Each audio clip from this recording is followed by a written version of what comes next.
నమస్తే. మావోయిస్టు రహిత దేశంగా చేస్తామని కూడా ఇప్పటికే హోంశాఖ మంత్రి అయితే మాత్రం అమిత్ షా గారు స్పష్టం చేశారు. ఇందులో భాగంగా ఆపరేషన్ కగార్ను ప్రారంభించారు. ఇక కగార్ నేపథ్యంలో పెద్ద ఎత్తున ఈ అంశంపై చర్చ నడుస్తుంది. ఒకవైపు మాత్రం ఆదివాసుల కోసమే కగార్ తీసుకొచ్చాము, అందుకోసమే మావోయిస్టులను ఏరివేస్తామని కేంద్రం అంటుండే ఆదివాసులు చాలామంది నష్టపడుతున్నారు, ఇబ్బంది పడుతున్నారు, వాళ్ళ కోసమే మేమున్నామని కూడా ఇటు మావోయిస్టులు అంటారు. శాంతి చర్చలపైన కూడా ప్రధానంగా పెద్ద ఎత్తున చర్చ జరుగుతున్న నేపథ్యంలో మనతో మాట్లాడడానికి బాబురావు గారు ఉన్నారు, ఏబీపీ సంబంధించిన తెలంగాణ ప్రముఖ.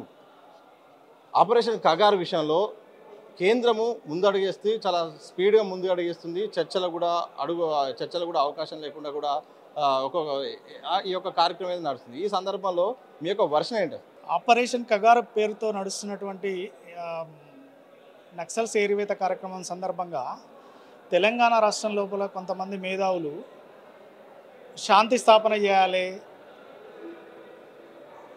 కగార్ను నిలిపివేయాలి అని చెప్పి ఒక వాయిస్తోని పబ్లిక్ యొక్క ఒపీనియన్ను మలచడం కోసం ప్రయత్నం చేస్తున్నారు. దీన్ని మేము తీవ్రంగా నిరసిస్తున్నాం. ఎందుకు అని అంటే శాంతి స్థాపన చేయాలనుకున్నటువంటి న్యాయమూర్తి గారు మీరు మొదలు ఎవరికి చెప్పాలి శాంతి స్థాపన చేయాలని చెప్పి? మావోయిస్టులకు చెప్పాలి. మావోయిస్టుల కారణంగానే శాంతి భద్రతల యొక్క సమస్య ఏర్పడుతున్నది. కాబట్టి మావోయిస్టులు మొదలు ఆయుధాలు వదిలేస్తే ఆటోమేటిక్గా శాంతి స్థాపన జరుగుతుంది. మావోయిస్టులు పక్కకు తప్పుకుంటే ఆదివాసులు డెవలప్ అవుతారు.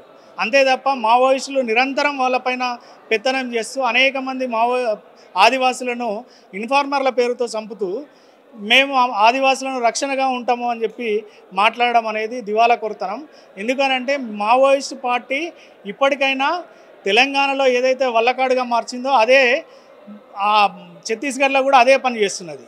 కాబట్టి ఇప్పటికైనా కూడా ఈ దారి తప్పిన సోదరులంతా కూడా ఒకసారి పునరాలోచించి శాంతి స్థాపన జరగాలి అని అంటే ముందు ఆయుధాలు వదిలేసి ప్రభుత్వంతో చర్చలు జరుపుకొని ఒకవేళ మీకు మీ డిమాండ్లు ఏవో ఆ డిమాండ్లని ప్రజాస్వామ్యబద్ధంగా మీరు ప్రజాప్రతినిధులుగా ఎన్నికై డాక్టర్ బిఆర్ అంబేద్కర్ గారు ప్రసాదించినటువంటి రాజ్యాంగం ఆధారంగా మీరు ఎన్నికై ముందు వాళ్ళ యొక్క సమస్యలు తీర్చాలి. దానికోసం మీరు బయటికి రావాలని చెప్పి పిలుపునిస్తుంది. మావోయిస్ట్ పార్టీ నుండి ఒక 2 అంశాలు బయటకు వచ్చినాయి. ఒకటి, మేము కాల్పుల విరమణకు సిద్ధమైన ఒక ప్రకటన చేస్తాం, దాంతోపాటు శాంతి చర్చలు జరపండి, శాంతి చర్చల తర్వాత దీని యొక్క పరిణామాలపై మాట్లాడుకుందామని కూడా అటువైపు నుండి మావోయిస్ట్ పార్టీ నుండి వర్షన్ వచ్చింది. దాంతోపాటు ప్రజా సంఘాలు, కొందరు మేధావులు మీరు అన్నట్టు చాలామంది కూడా ముందుకు వస్తున్నారు. ఈ సందర్భంలో వాళ్ళ వర్షను మేము సిద్ధమైన నేపథ్యంలో కేంద్ర ప్రభుత్వం ఎట్లా ఆలోచించాలి?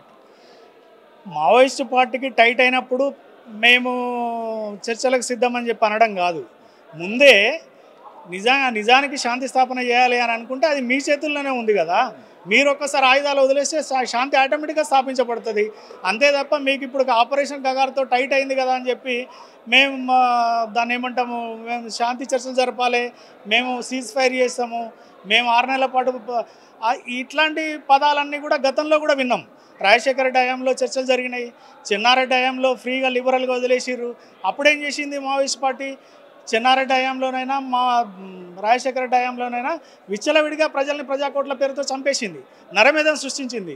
దాన్ని ఇంకా తెలంగాణ ప్రజలైతే మర్చిపోలేదు. అట్లాంటి పరిస్థితిని మళ్ళొకసారి పునరావృతం చేయడం కోసం, అట్లాంటి పరిస్థితిని మళ్ళీ తీసుకురావడం కోసం ఒక టాక్టికల్ ఎజెండాగా ప్రజల ముందుకు తీసుకొస్తున్నది. దీన్ని ప్రజలు ఎవరు నమ్మరు, ఎందుకంటే గతంలో అనేక ఎక్స్పీరియన్సెస్ ఉన్నాయి. కాబట్టి శాంతి చర్చలు అని చెప్పేటువంటి ప్రజా సంఘాలు, శాంతి చర్చలు అని చెప్పేటువంటి పౌర సంఘాలు, ఇవన్నీ కూడా ఏంది అని అంటే వాళ్ళ యొక్క ఎజెండాను మోసేటువంటి అర్బన్ నక్సల్స్ తప్ప వీళ్ళు వేరే కాదు.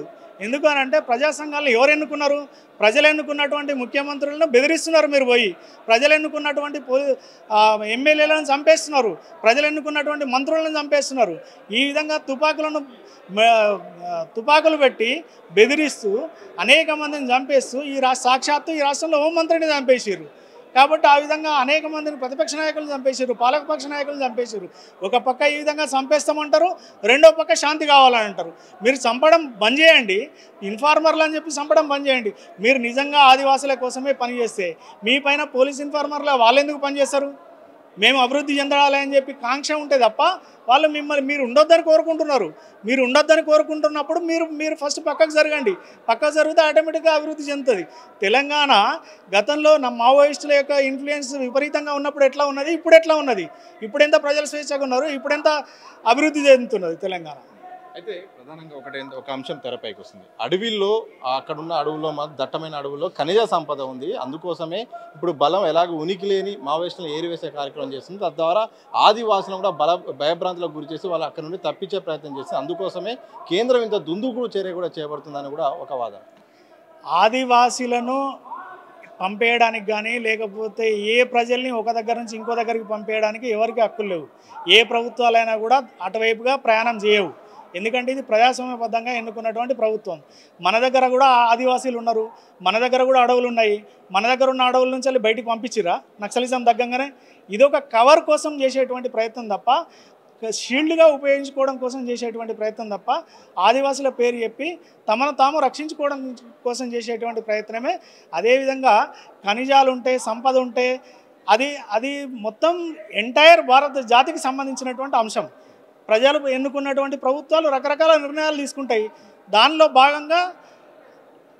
భాగంగా రేపు ఖనిజాలు ఏం చేయాలి, అడవిని ఏం చేయాలి, లేకపోతే ఇంకోటి ఏం చేయాలనేది ప్రభుత్వాలు నిర్ణయం తీసుకుంటాయి.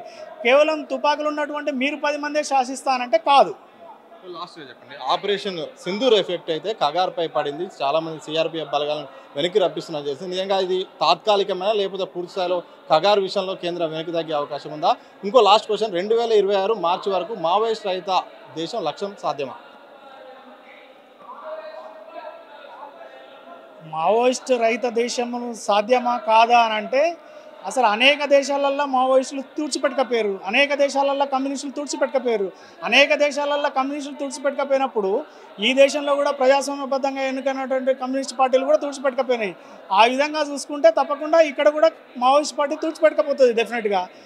దానికోసం కగారు పెడతారా, ఇంకో గారు పెడతారా, ఇంకో కంగారు పెడతారా, ఏది పెడతారా అనేది ప్రభుత్వాల యొక్క నిర్ణయం. అది ఈ తర్వాత కొనసాగుతుందా, ఇంకేం చేస్తారా అనేది ఎన్నికైన ప్రభుత్వాల నిర్ణయం తీసుకోవాలి.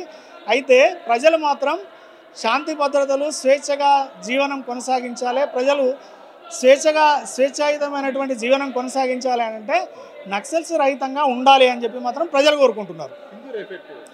సింధూర్ ఎఫెక్ట్ ప్రభుత్వాలు రకరకాల దశలల్లో రకరకాలుగా నిర్ణయాలు తీసుకుంటూ ఉంటారు.